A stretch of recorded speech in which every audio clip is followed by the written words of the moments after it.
pushing the pylon. Week 14 of NFL Sunday Football is here.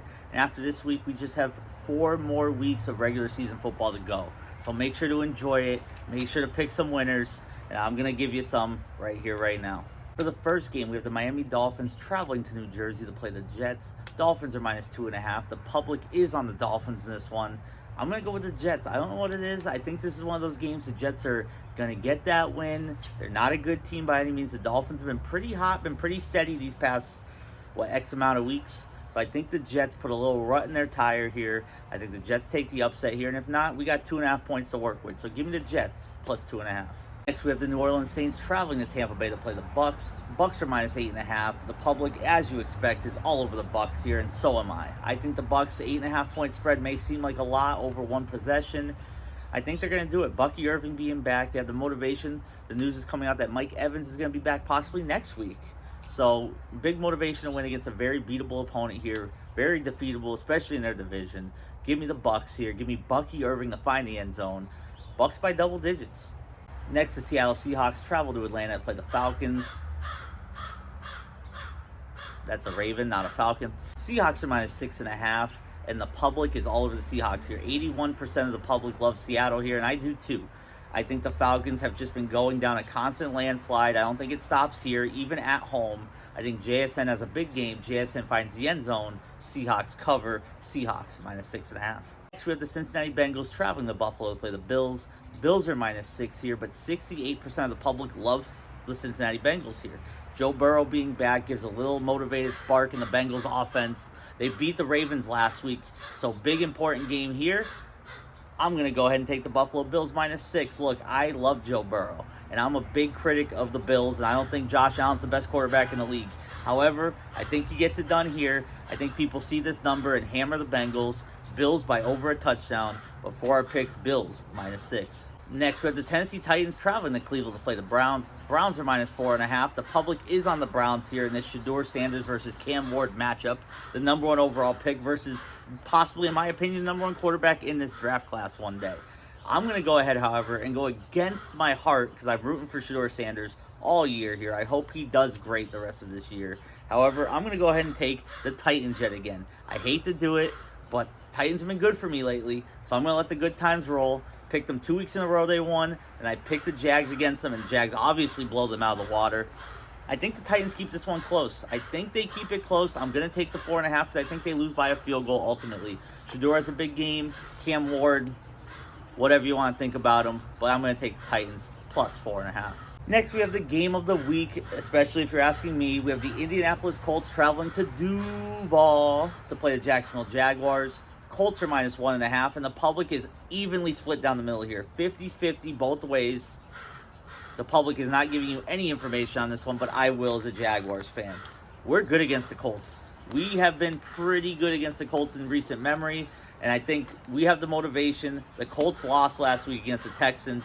They're going to go downhill a little bit, and I think the Jags are going to catch them sleeping here. I think Brian Thomas wakes back up and has a big game. I think Trevor Lawrence throws for at least 2 touchdowns, but I'm looking more toward 3 touchdowns.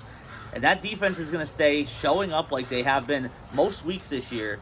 And the Jacksonville Jaguars are going to win this home game and go ahead and stay in first place in the AFC South with their 9th win of the season. Give me the Jaguars +1.5. Next, the Washington Commanders travel to Minnesota to play the Vikings. Commanders are -1.5. The public is all over the Commanders here. Jaden Daniels playing this one, and I love the Commanders -1.5 here, even if he wasn't playing. Even if he does end up playing or pre-game warm-ups don't go well for him and Mariota plays, give me the Commanders -1.5. I think Terry McLaurin finds the end zone here, and I think the Vikings are poop.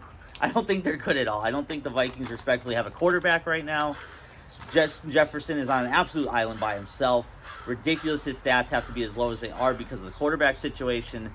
Commanders -1.5. Next, huge AFC North matchup with the Pittsburgh Steelers traveling to Baltimore to play the Ravens. Good timing, finally. Ravens are -6, and the public's a little different here. The percentage of the public is on the Steelers, but the money is on the Ravens here. Very tricky. Just because of that, however, I'm going to side with the Ravens -6 here. You go where the sharp money is, not the percentage of people. And I think Lamar Jackson finally covers a spread. I don't know if he's covered one since he's come back. He probably maybe won, but last week lost outright and has big spreads before that and has tough time. If he had covered them, they've been very close. In this one, I think the Ravens win by over a touchdown. Aaron Rodgers versus Lamar Jackson. First time we've ever seen them play against each other, by the way. So enjoy that. And enjoy Mike Tomlin against John Harbaugh, the two most tenured coaches in the NFL. Good game there for the 1 o'clock. Next, we have the Denver Broncos traveling to Vegas to play the Raiders. Broncos are minus 7.5 here. The public is 80% on the Broncos here. And yes, they're the better team. They can't clinch this week with a win. However, go ahead and give you the Raiders here. I think the Raiders are a sneaky team to win this game. And that's, you heard me right, to win this football game. For our picks, of course, we're going to stick with the plus 7.5. Way easier buffer zone there. It's one of those hold your noses, but I think the Raiders keep it close or win the game. I think the Broncos get caught sleeping. Ashton Genty finds the end zone. Trey Tucker might have a good game today. Give me the Raiders plus 7.5. And what could be the game of the week? We have the Chicago Bears traveling to Lambeau to play their division rival Green Bay Packers. Huge game for that division implications. Packers are minus 6.5. And we have a staggering 79% of the public on the Bears here. I love the Bears. I'm a big supporter of Caleb Williams. I do think he's a great quarterback. But I'm going to take the Packers here. I think at home, 6.5 isn't enough. I think they win by over a touchdown. I think Jordan Love wins this one. Has one of those games that people say, oh yeah, Jordan Love is a pretty good quarterback, including me. I tend to be low on him. I tend to be critical at times. But in this one, I think he wins me back over. And I think the Bears can afford to lose here. I know it doesn't seem like the ideal thing, especially against the Packers. This could be the Bears' Super Bowl in some cases. However, I think the Packers get it done here. And the season's not over yet for the Bears. I expect big things out of them for the rest of this year. And maybe even a couple playoff wins. But we'll hope for one to start. Packers minus 6.5. For final 4 o'clock, we have the LA Rams traveling to Arizona to play the Cardinals. Rams are minus 9.5. 77% of the public is on the Rams here. And I'm going to stay with the public. I think the Rams dominate this game. Kyler Murray was announced he's done for the rest of the year. So it is Jacoby Brissett the rest of the way. I don't think that's enough in this one. The Rams, coming off of a loss against Carolina, have to be absolutely ticked off. Have to come in this one hot. I think the Rams could put up mid to high 30s, maybe even 40 points in this football game. Rams minus 9.5 for sure. In our Sunday night football game, we have the Houston Texans traveling to Arrowhead to play the Kansas City Chiefs. Chiefs are minus 3.5, and 64% of the public is on the Texans here. They don't like what they see out of the Chiefs. Chiefs losing to the Cowboys could have been a nail in their coffin. Mathematically, it's not yet. I think in this one, the Chiefs do cover. I think 3.5 is good for them. I think they win by over a touchdown. They tend to have the Texans number. Remember in the playoffs a few years back, Texans were up huge. Chiefs came back like there was no problem. Ever since that game, I feel like the Chiefs have the psychological advantage over the Texans. I think Mahomes throws for 3 touchdowns, maybe even 4 on a great day. But the Chiefs minus 3.5 is my pick. Rashee Rice definitely finds the end zone tonight. In the meantime, make sure you're following us on Facebook, Twitter, Instagram, TikTok, YouTube, Threads, and anywhere else that you find Pushing the Pylon.